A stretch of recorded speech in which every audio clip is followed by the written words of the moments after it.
Boa noite a todos e a todas. É um prazer estar aqui com vocês, né, conversando, né, nesse ciclo de seminários do Núcleo Integrado de Pós-Graduação e Pesquisa de Educação e Ciência. A minha pesquisa foi de pós-doutoramento, foi procedimento de textualização do gênero conto de terror de Edgar Allan Poe sob a perspectiva do socio-interacionismo discursivo. Ela foi realizada no ano de 2016 e terminou em 2017.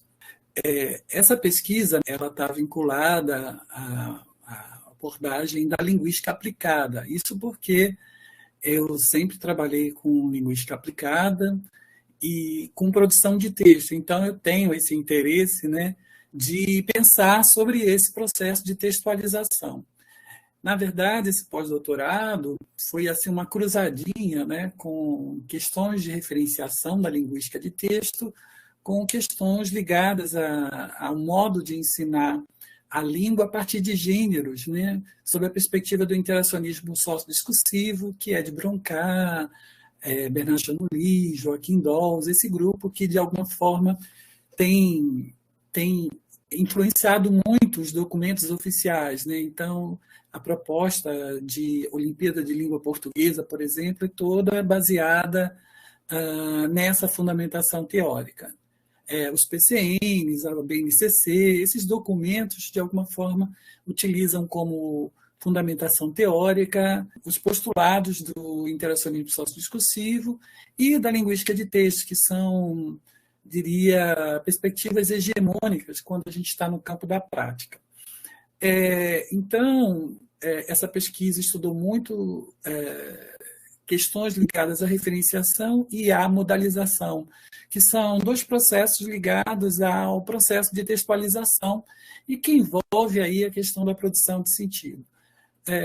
Dentro desses documentos oficiais se fala muito em análise linguística, né? A gente está num movimento, né, de ruptura, né, com o ensino da gramática tradicional, e a gente entende que a gente precisa ensinar questões da língua dentro do texto, e observando como esses elementos linguísticos contribuem para o funcionamento discursivo, né, dos textos, né? Então, a gente, de alguma forma, assume essa perspectiva. O trabalho de hoje, eu vou trabalhar com a questão das modalizações apreciativas, né? As modalizações são algumas expressões que a gente encontra nos textos, né, que elas são de teor avaliativo. Então, quando a gente lê um texto, né, e agora o Fábio acabou de dizer, né, que nenhum texto é neutro, que a gente acaba assumindo posicionamentos, fazendo avaliações, estabelecendo juízos de valores. Então, quando a gente lê, esse narrador, esse autor, né, essa figura responsável pelo texto, ela, de alguma forma, vai fazer aí algumas avaliações. Então, para isso, ela vai utilizar de algumas expressões modalizadoras, né? E aí, no caso, as modalizações, nós temos 4 tipos de modalizações, que depois eu vou mostrar para vocês, e aí eu vou mostrar como essas modalizações contribuem para a construção do conto fantástico, e principalmente aqui a gente vai observar o conto de terror O Gato Preto, do Edgar Allan Poe. Né? Essa pesquisa ela teve a supervisão da professora Leonor Werneck dos Santos, do Departamento de Letras do UFRJ, e nós publicamos também 2 artigos que depois eu posso estar disponibilizando para vocês os títulos, né? E vocês podem olhar com mais calma, né? Bom, deixa eu passar aqui.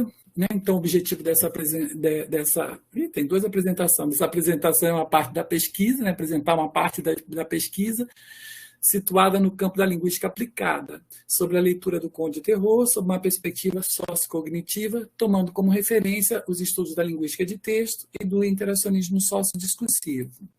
Bem, nessa noite nós vamos apresentar procedimentos de análise linguísticas do conto fantástico, observando o papel das modalizações envolvidas na leitura do conto de terror O Gato Preto, de Edgar Allan Poe, né? E observando aí, né, que nessa história a gente tem um narrador não confiável. Eu vou fazer um pequeno resumo para vocês terem mais ou menos uma noção de onde eu quero chegar. Essa história, O Gato Preto, é um clássico da literatura, né, fantástica. Inclusive o Edgar Allan Poe é o fundador, a gente pode considerar o fundador do conto de terror, né?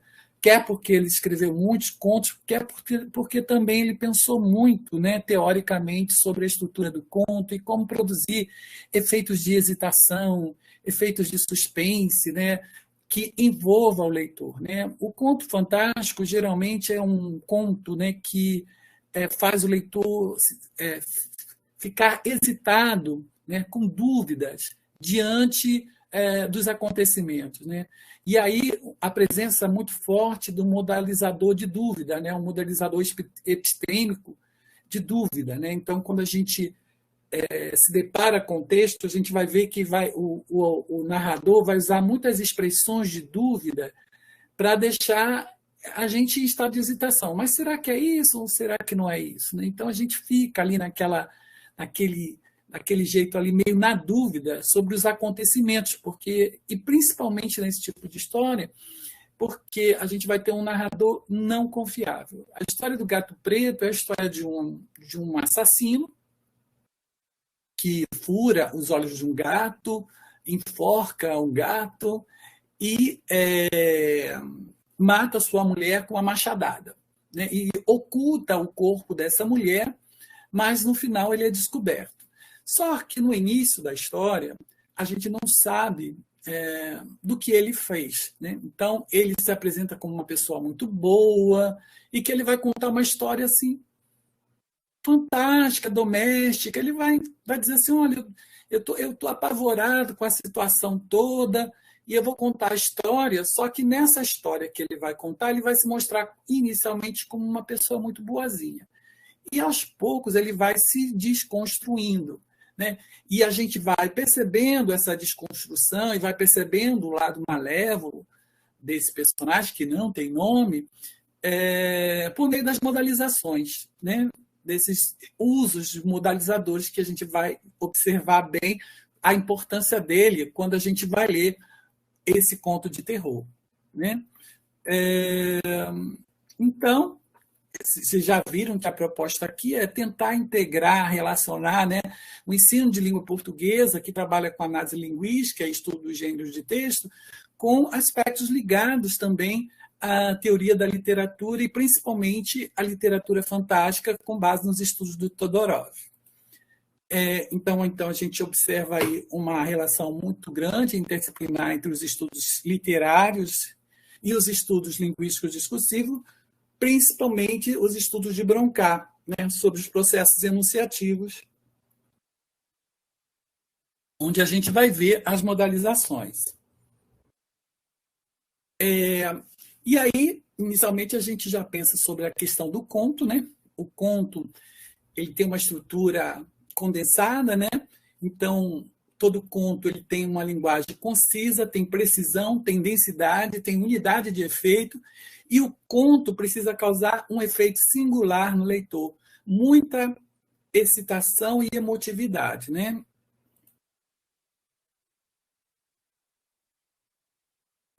Dentro dessa perspectiva, Todorov fala que o conto de terror ele precisa causar essa sensação de insólito, de hesitação, né? Onde a gente vai entre o estranho puro a uma situação extraordinária, ao maravilhoso. Né?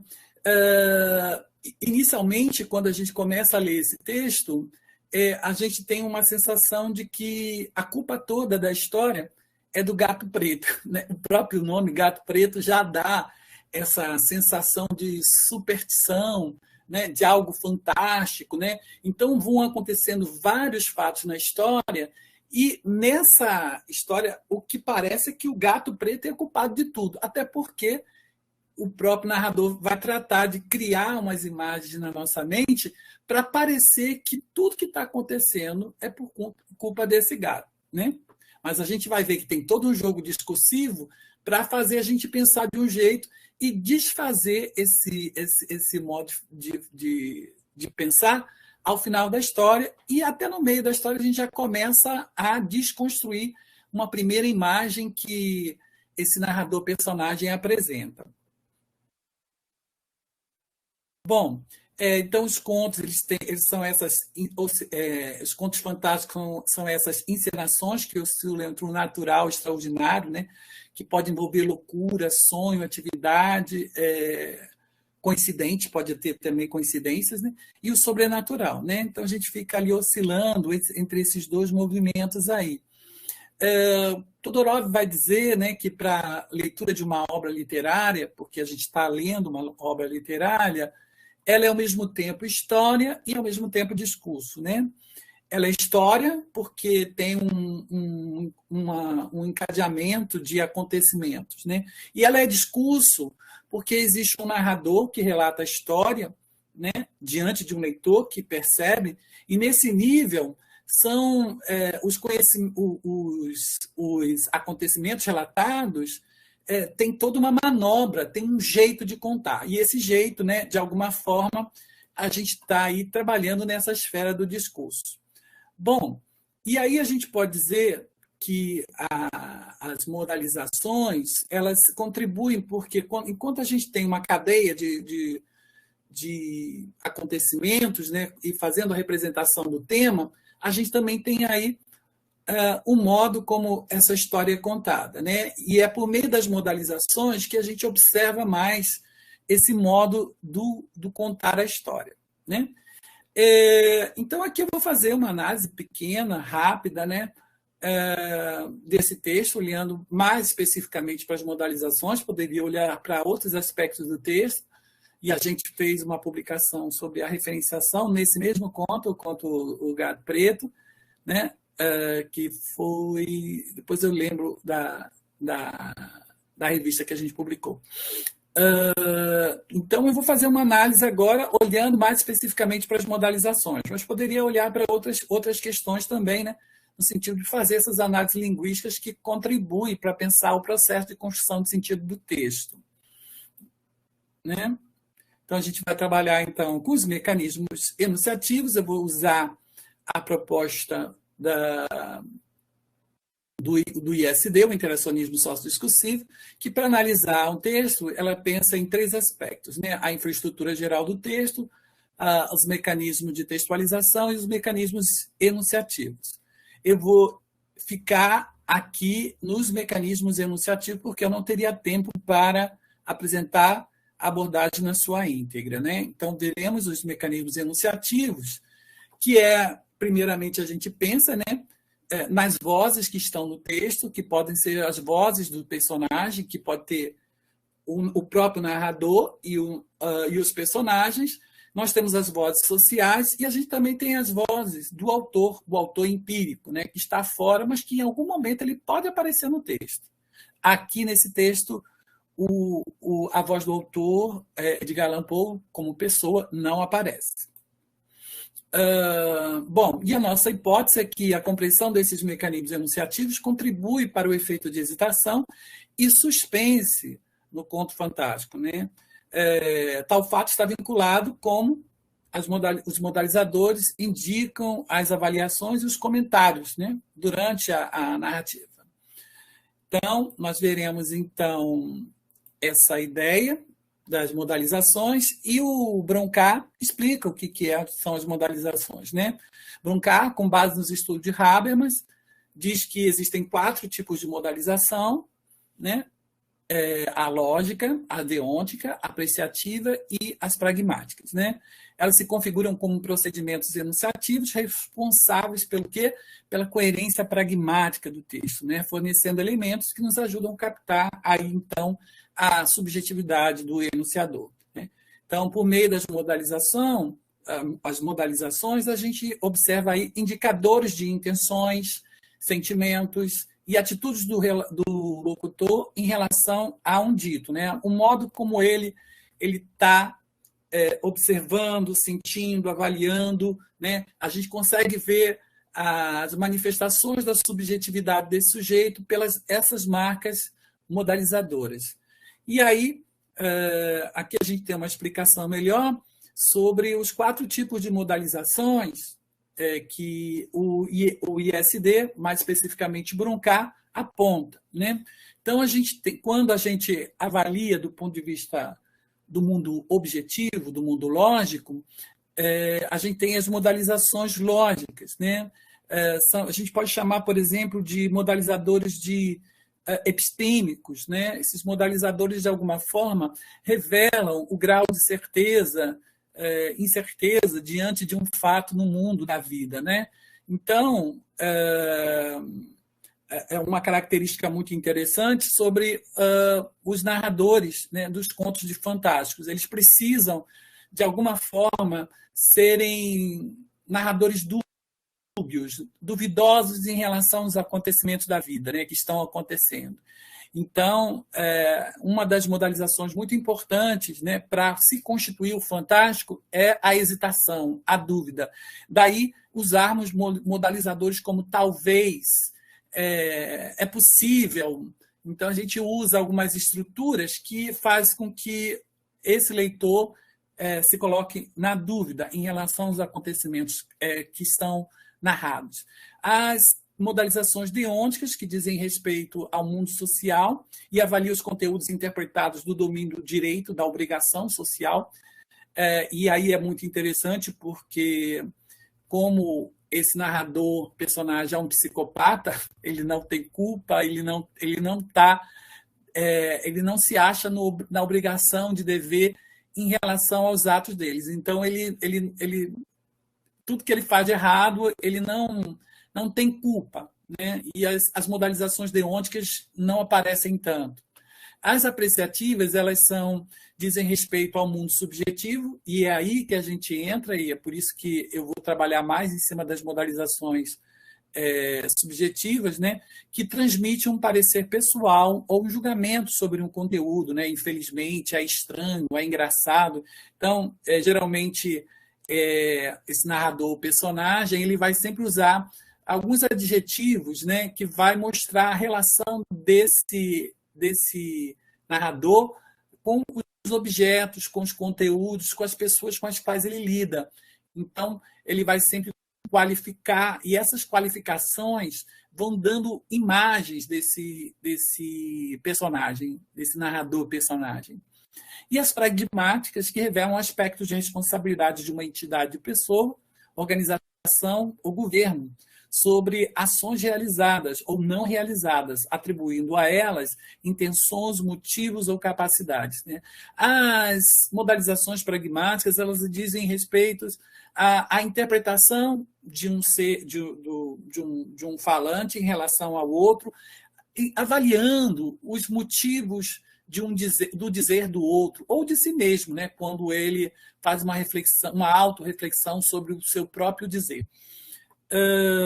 Então, essas são as modalizações e elas permitem fazer análise muito interessante, né, quando a gente pega essas expressões para ver aspectos subjetivos de quem fala.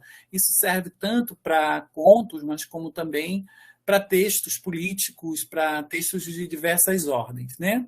Então, a modalização serve para esclarecer os julgamentos ou as avaliações que emanam dessas instâncias, vozes enunciativas, e abordando certos aspectos do conteúdo semiotizado em um texto, ou certos aspectos próprios do processo de semiotização. Ele é realizado por unidades ou conjuntos de unidades linguísticas de níveis diferentes. E a gente pode pensar as modalizações nos tempos verbais, no modo condicional, né? O próprio verbo no condicional já revela uma incerteza, né? As modalizações auxiliar, alguns advérbios e algumas sentenças também, pessoal, podem fazer parte aí das modalizações, né? Então, para que servem os modalizadores, né? Eles servem para caracterizar os atos de fala, revela maior ou menor grau de engajamento do falante em relação ao conteúdo proposicional. Eles apontam conclusões para as quais os diversos enunciados podem servir de argumento e eles selecionam encadeamentos capazes de continuá-los, né? Então, os modalizadores eles têm uma importância muito grande nos textos, né? E as modalizações apreciativas, né, elas vão fazer essas avaliações e juízos de valor sobre os conteúdos temáticos enunciados, né, como a vinculação do mundo subjetiva do agente que constrói seu discurso com a intenção de estabelecer uma determinada representação da realidade, né? A modalização, ela configura uma direção argumentativa que visa convencer o interlocutor sobre um determinado ponto de vista, né? Então, a gente vai ver que esse narrador não só conta uma história, mas como também desenvolve todo um processo argumentativo. E o que é interessante é trabalhar com a ideia desse narrador não confiável, né? Que ele, por meio dessas modalizações, né, geradoras de uma coerência pragmática, que aos poucos vai revelando aí uma entidade, uma identidade contraditória, né? Os objetos desse discurso vão ganhando novas formas de percepções que a gente vai percebendo pelas modalizações, né? Então, a gente vai fazer esse trabalho de análise linguística, observando aí as modalizações, e é interessante que o texto já começa, né, num espaço que a gente não sabe onde ele está, mas ele está na prisão, e ele, no dia seguinte, vai ser condenado à morte, né? Então, ele está numa espécie de confissão, mas querendo mostrar um lado bonzinho, né? Então, a gente tem um início da narrativa da seguinte forma. Não espero, nem peço que dê crédito à história sumamente extraordinária e, no entanto, bastante doméstica que vou narrar. Devido às suas consequências, tais acontecimentos me aterrorizaram, torturaram e destruíram. No entanto, não tentarei esclarecê-los, né? Ele não quer esclarecer, né? Em mim, quase não produziram outra coisa senão horror. Mas, em muitas pessoas, talvez lhes pareçam menos terríveis que grotesco. Talvez, mais tarde, haja alguma inteligência que reduza o meu fantasma a algo comum. Então, aqui a gente vê, né, o primeiro momento que ele já modaliza e fala de uma história que ele vai contar, que é uma história sumamente extraordinária e bastante doméstica, né? Então, ele está falando sobre o que ele vai fazer, mas já utilizando dois modalizadores que, de alguma forma, são um pouco contraditórios, né? Porque ele está apresentando a história que ele vai contar, ao mesmo tempo como uma história extraordinária e, ao mesmo tempo, como uma história doméstica. Essa história é extraordinária ou doméstica? E também ele já abre um espaço aí para a gente, para curiosidade, né? Sobre o que a gente pensa do que vai acontecer, que é uma história, ao mesmo tempo, extraordinária e doméstica. Ao mesmo tempo, né, ele é o assassino, mas ele diz que essa história o aterroriza, né? E aí ele usa aí duas modalizações, né, para colocar também na dúvida, né, inclusive o papel do leitor, né? Talvez esse leitor vai achar um pouco grotesco, ou talvez ele vai achar que tudo são fantasmas, né? Então ele já começa a usar também uma modalização lógica, né? Instaurando aí já no primeiro parágrafo a ideia de dúvida, uma dúvida, né? Depois ele começa a se apresentar e evidentemente que ele vai se apresentar como um bom moço, né? Então, ele matou gato, ele mata bichos, ele mata a esposa, mas ele gosta de bichos, né? Então ele vai falar assim, já na primeira argumentação, né? Desde a infância tornaram-se patentes a docilidade e o sentido humano de meu caráter. A ternura do meu coração era tão evidente, a certeza de que ele era bom moço, né? Que tomava de gracejo os meus companheiros. E aí, para falar da mulher, também ele vai usar essa modalização. Eu tive sorte, né? Eu fui feliz quando eu escolhi uma boa esposa, né? Então, isso porque o casamento dele é um bom casamento, né? Então, ele diz assim, casei cedo e tive sorte de encontrar em minha mulher disposição semelhante à minha, né? Eles são muito parecidos, né? Então, o modo como ele vai qualificando a esposa, né, vai se dando por meio de modalizações, né? A esposa está sendo modalizada de forma positiva, né? De forma que a gente tem uma imagem bem interessante dessa esposa, né? Desse narrador, que é um narrador que gosta de bichos, que é dócil, né? Ele vai se apresentando dessa forma, né? Notando meu amor pelos animais domésticos, não perdi a oportunidade de arranjar as espécies mais agradáveis de bichos. né? E aí, tive a sorte, a gente já vê aí uma modalização positiva, né? E ninguém imaginar, com essa modalização, ninguém vai imaginar que ele vai matar a esposa, né?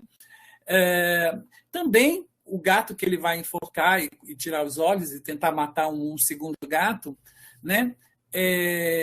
Ele também não vai inicialmente apresentar essa imagem. Tínhamos pássaros, peixes dourados, um cão, coelhos, um macaquinho e um gato.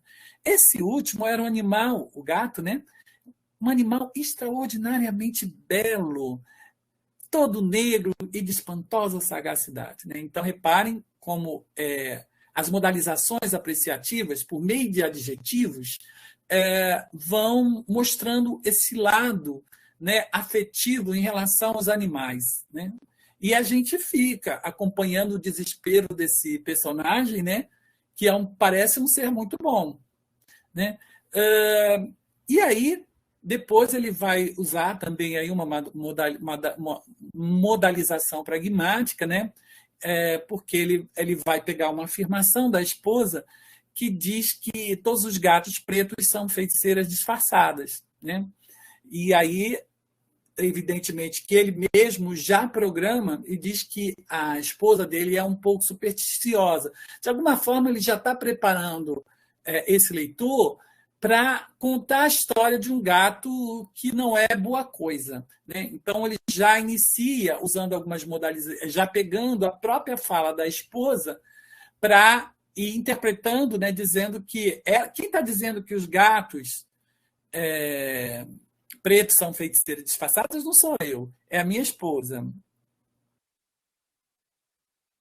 E aí temos uma fase de transição, onde a gente tem aí o próprio narrador falando da cachaça e de um demônio da perversidade. Então, todos os atos que ele faz de ruim não é culpa dele, é do demônio da perversidade e da cachaça, né? E aqui nós temos o demônio da perversidade, né? E aí ele vai meio que colocando a culpa no demônio da perversidade. Aqui nós temos já um momento em que ele argumenta e fala quando ele foi matar o gato, né? Certa noite, ao voltar a casa, muito embriagado, né? E aí isso é um atenuante, porque para ele fazer as maldades, ele não fez de qualquer forma, ele fez muito embriagado. E de uma das minhas andanças pela cidade, tive a impressão, né, não tenho muita certeza, né, tive a impressão de que o gato evitava minha presença. Apanhei-o, ele, assustado ante a minha violência. Um modo como ele fez, pegar o gato de forma violenta, me feriu a mão levemente com os dentes. Tirei do bolso o canivete, abri-o, agarrei o pobre animal pela garganta e friamente arranquei a sua órbita dos olhos, né? Repare que também ele já usa aí uma modalização friamente que mostra um certo prazer de fazer essa maldade aí, né? E aí ele continua com o prazer de contar a forma como ele matou o gato, né? Entre mentes, o gato ali furou o olho, terminou, mas ele não desiste da ideia de matar o gato. Entre mentes, o gato se restabeleceu lentamente. A órbita do olho perdido apresentava, é certo, um modalizador lógico, um aspecto horrendo, mas não parecia mais sofrer qualquer dor, né? O gatinho estava sem o olho, mas não está sentindo dor, né? Aí agora ele vai matar o gato. Uma manhã, a sangue frio, o modo como ele matou, meti-lhe um nó corredio em torno do pescoço e enforquei-o no galho de uma árvore. Filo, com os olhos cheios de lágrimas, com o coração transbordante do mais amargo remorso. Ou seja, olhos cheios de lágrimas e coração transbordante de mais amargo remorso. Aparentemente, né, parece uma ironia, né? Como é que alguém mata e mata com os olhos cheios de lágrimas e o coração transbordante do mais amargo remorso? E então a gente vai vendo essas modalizações, que a gente vai vendo que tem aí, sim, tanto no momento em que ele mata o gato quanto mata a esposa, requintes de crueldade e prazer nesse modo, né? De realizar os assassinatos, né? Eu vou tentar ser um pouco mais rápido, Aqui também nós temos o momento em que o narrador personagem mata a esposa, né? Tomando então de fúria porque a esposa tenta libertar o segundo gato que ele tenta matar, e ela se coloca na frente e ele dá uma machadada e corta a cabeça da mulher e mata, né? Tomando então de fúria demoníaca, livrei o braço do obstáculo que o detinha e cravei-lhe a machadinha no cérebro. Minha mulher caiu morta, instantaneamente, sem lançar um gemido, né? Então, esses modos, como ele vai narrando, a gente pensa, ele não tem culpa, ele não tem nada, né? Ele fala assim, a culpa da minha tenebrosa ação pouco me inquietava, né? Ou seja, não inquietava nada, né? Ele mesmo vai se confessando que não tinha nenhum tipo de inquietação por essas ações que ele realizava, né? E aí chega a visita dos policiais, né? Que recebeu uma denúncia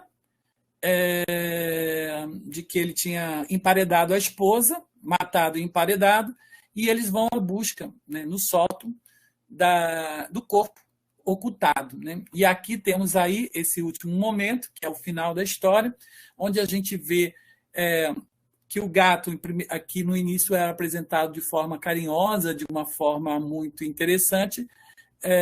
O gato, eles vão para o porão, os policiais ouvem um miado atrás da parede e eles resolvem quebrar a parede. E quando quebram a parede, encontram o gato e a esposa, né? Então, aqui temos esse momento, né, da esposa já morta, né, e o gato vivo. O cadáver, já em adiantado estágio de composição e coberto de sangue coagulado, apareceu ereto aos olhos dos presentes. Sobre a cabeça, com a boca vermelha dilatada e um único olho flamejante, achava-se pousado o animal odioso, cuja astúcia me levou ao assassino e cuja voz reveladora me entregava o carrasco. Eu havia emparedado.